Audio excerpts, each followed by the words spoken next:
नमस्कार विद्यार्थियों। आज की क्लास में हम एक बहुत ही इम्पोर्टेंट क्वेश्चन है क्लासिकल मैकेनिक्स का, वो हल करने जा रहे हैं। इस क्वेश्चन के अंदर इस प्रकार के क्वेश्चन फ्रीक्वेंटली पेपर के अंदर पूछने लायक हैं और वो पूछे भी गए हैं। इन प्रकार के सवालों में आपको डिस्प्लेसमेंट दिया जाता है, मतलब विस्थापन का समीकरण दिया हुआ होता है और उसका आपको अवकलन करके वेग और त्वरण का मान ज्ञात करना पड़ता है, जो आपको कंडीशन गिवन होती है।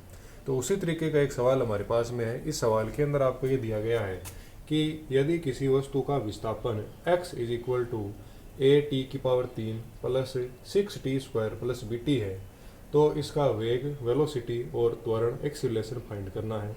यदि टाइम t बराबर 5 सेकंड और a और b ये जो आपके कांस्टेंट दे रखे हैं, इनकी वैल्यू रेस्पेक्टिवली 3 और 2.2 है। इंग्लिश के अंदर ये प्रश्न है कि if displacement of A particle x is equal to a t to the power 3 plus 6t square plus bt, find velocity and acceleration if t equals to 5 second and a and b are respectively 2 and 3.2।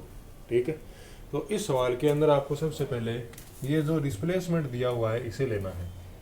तो इसका solution क्या कहता है कि हमें ये दिया हुआ है कि x is equal to A T to the power 3 plus 6t square plus B T. जब आपको वेग ज्ञात करना होता है, मतलब जब आपको क्या ज्ञात करनी होती है, वेलोसिटी, तो हम क्या कहते हैं कि v बराबर होता है dx अपॉन dt।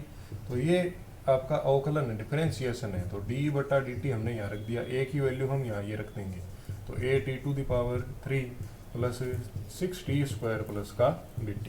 अब ये dy dt इस पर भी लग जाएगा, इस पर भी, तीनों पर लग जाएगा, तो हम कह देंगे कि d अपॉन dt इस पर लगेगा, तो A T to the power 3 plus D upon D T इस पर लग जाएगा, तो ये हो जाएगा 6t square plus D upon D T इस पर लगेगा, तो ये हो जाएगा बी टी। अब a कांस्टेंट है तो ये a बार आ गया, और t की पावर 3 है तो 3 पावर आगे आ गई और 1 पावर कम हो गई, ठीक है अवकलन। प्लस ये 6 बार आ गया और t स्क्वायर का हो गया आपके पास में 2t, और प्लस b बार आ गया और t का हो गया 1। तो ये समीकरण मिल गई कि 3a t स्क्वायर प्लस 6 दूनी आपके पास में 12t और प्लस b। तो ये आपके पास में क्या निकल कर आता है, वेग। और वेग आपको कब याद करना है, उसकी जगह t है वहाँ तो रख देंगे 5 और a की जगह 2 और b की जगह 3.2। तो ये इसके अंदर वैल्यू पुट करते हैं, तो हम कह देंगे कि जो वेलोसिटी v है वो हमें मिल जाएगी 3। a की जगह कितना रखना है 2 और b t की जगह रखेंगे 5, तो 5 का स्क्वायर हो जाएगा 25 प्लस 12 t की जगह रखेंगे 5 और b की जगह रखेंगे 3.2।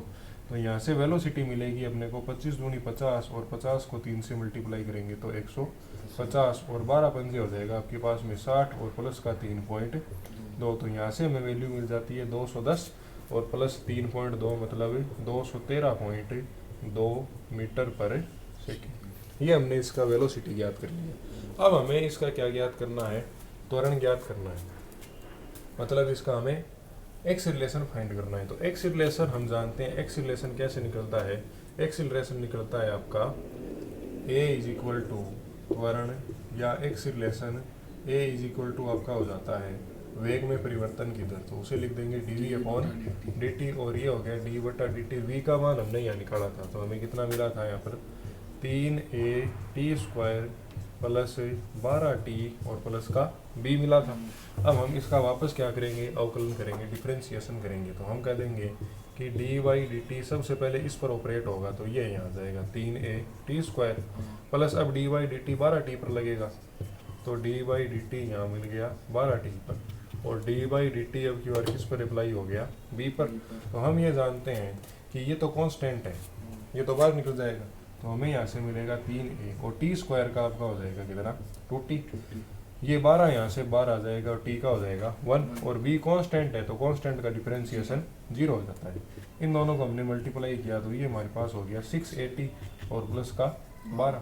अब हमारे पास a और t की जो वैल्यू यहाँ पर दी हुई है, a की जगह 2, t की जगह 5, ये इसमें पुट करेंगे, तो a बराबर हो जाएगा, a की जगह हमने रख दिया 2, t की जगह रख दिया 5 और ये 12 का 12 पड़ा है, तो a बराबर 5 दूनी 10, 10 गुना 6 60 और प्लस ये 12, तो ये आ जाएगा कितना 72 मीटर पर सेकेंड स्क्वायर। तो इस तरीके से आपको इन सवालों को क्या करना होता है, सॉल्व करना होता है। आई होप आपको ये समझ में आ गया होगा। इसी प्रकार के बेनिफिशियल वीडियो पाने के लिए हमारे चैनल को भी सब्सक्राइब करें और दोस्तों के अंदर शेयर करें। Thank you so much.